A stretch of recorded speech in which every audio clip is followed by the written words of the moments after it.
ভালোই বলবো আপনি। স্যার এই ম্যাজিকটা কি বলবেন একটু স্যার? এই ম্যাজিকটা যদি জানার জন্য তো সবাই ম্যাজিক শিখে যাবে। এই জন্য তো ম্যাজিকটা বলা। সবাই আমি ঈদের শুভেচ্ছা জানাচ্ছি, যদিও একদিন দেরি হয়ে গেছে, ঈদ মোবারক। আর আমি এখানে তাদের সাথেও শুভেচ্ছা বিনিময় করার জন্য আসছিলাম। আপনারা সবাই জানেন যে সবাই ছুটি গেল, বাহিনীগুলি কিন্তু ছুটি যেতে পারে না, সদস্যরা তারা কিন্তু আপনাকে রাত দিনে কিন্তু এখানে কাজ করতে হয়। প্লাস এখানে যে ভাড়া বাসা থেকে এটা কিন্তু অবস্থাও খুবই খারাপ, থাকার অবস্থা তাদের জন্য খুবই খারাপ।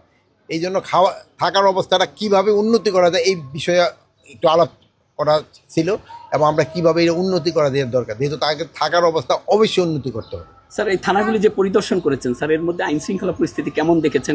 আইন শৃঙ্খলা পরিস্থিতি তো আপনারা সারাদিনই দেখতেছেন। গত আগের যে বছরগুলি থেকে এবার আইন শৃঙ্খলা পরিস্থিতি ভালো কি খারাপ আপনারই বলেন?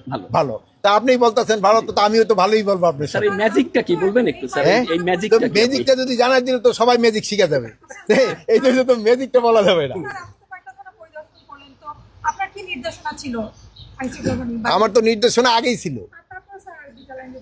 হ্যাঁ, আরো এখন নির্দেশনা যেন আপনারা ভালোভাবে ঘুমাইতে পারেন, তারা জেগে থাকবে, জনগণ যেন ঠিকভাবে ঘুমাতে পারে, তাদের যেন কোনো ধরনের সমস্যা না হয়। আর আরেকটা জিনিস হলো, আমরা কোনো ধরনের সন্ত্রাসীদের ছাড় দিব না, আর কোনো নিরীহরা যেন কোনো রকমের হয়রানির শিকার না হয় এই ব্যবস্থা করার জন্য তাদের নির্দেশ দেওয়া হয়েছে।